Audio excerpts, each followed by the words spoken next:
Vanity and serving others. That's what we're talking about here today on Why It Matters.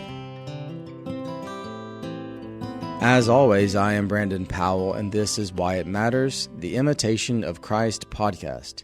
Every week we explore the Imitation of Christ, which is the second most widely read book in history. The first, the Bible.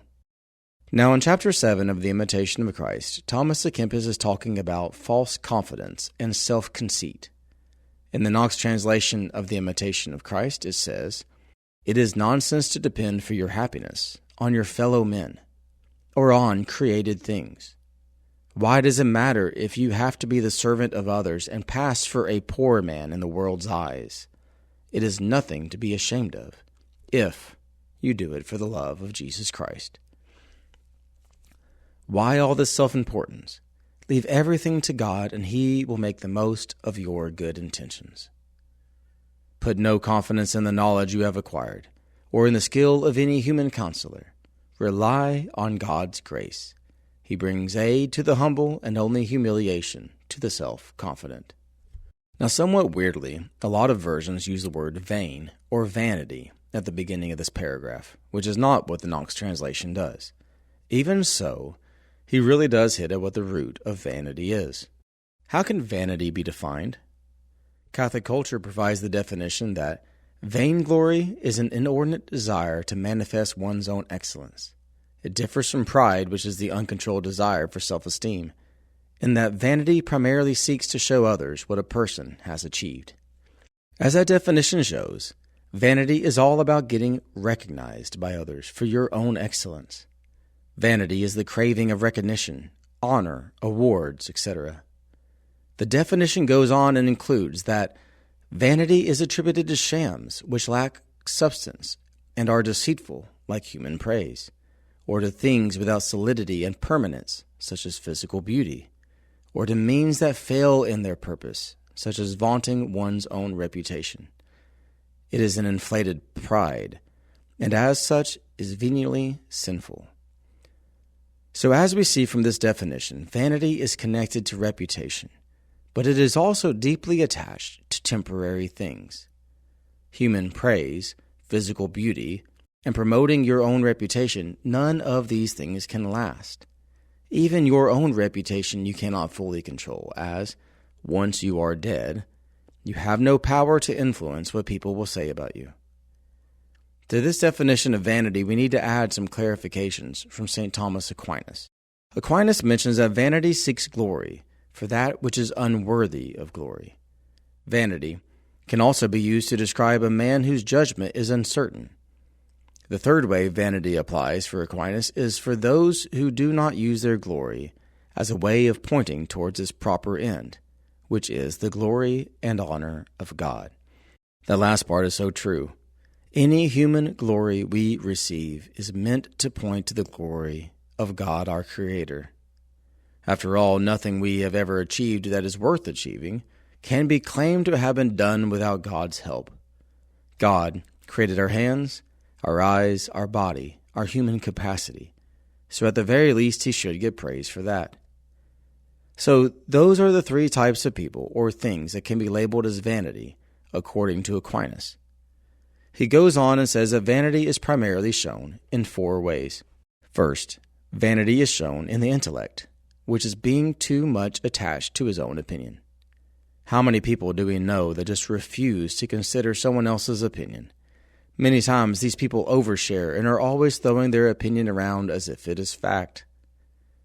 The second way that vanity is shown is typically in the will, when there's discord because a man is unwilling to yield and agree with others. These people would refuse to ever accept compromise or have any way other than their own. You can have 5 people discussing where they want to go to supper. 4 say Mexican, 1 says barbecue. And that barbecue guy refuses to accept the will of the others, even if it means he's going to eat alone. The third way that vanity is usually shown is in speech. Boasting, contention with others, bragging. And finally, vanity is often shown in deeds, disobedience, and refusing to obey those who are over them.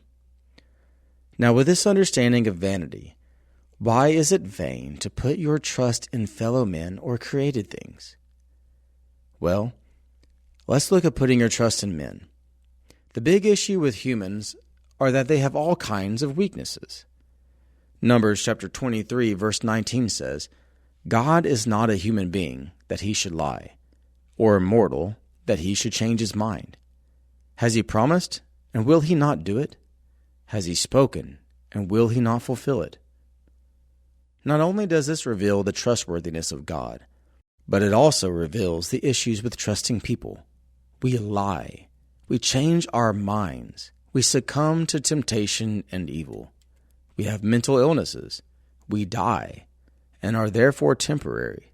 So allowing your happiness to be rooted in others is placing your happiness on a source that is unreliable and temporary. That doesn't make much sense, does it? The imitation addresses trust in men, but it also addresses placing your trust in happiness, in created things. Well, what's the issue with that? We all know that created things can be stolen, deteriorate, change value, and are by nature temporary. Jesus mentions this in Matthew chapter 6, verse 19, when he says, "Do not store up for yourselves treasures on earth, where moth and rust consume, and where thieves break in and steal. But store up for yourselves treasures in heaven, where neither moth nor rust consumes, and where thieves do not break in and steal." Neither humankind or created things are fully reliable. More importantly, they do not satisfy our souls. King David beautifully describes this in Psalm 27, verse 4. "One thing I ask of the Lord, that I will seek after, to live in the house of the Lord all the days of my life, to behold the beauty of the Lord, and to inquire in his temple." How wonderful our life would be if we could get to the point where our primary goal in life is just to be in heaven with God forever, to see the face of the Lord, and to dwell in his presence. Many times we exhaust ourselves, chasing after so many things, but the desire of our heart should just be Jesus. I'm Brandon Powell. This is Why It Matters. Thanks for joining us. Don't forget to like and subscribe. Let's take some time and realize the areas in our life where we care too much about what others think. This isn't the moral areas, as if we can sin and just not care what people think. These are the superficial areas, the awards, the titles, the praise. Let's lay all of that at the feet of Jesus. God bless.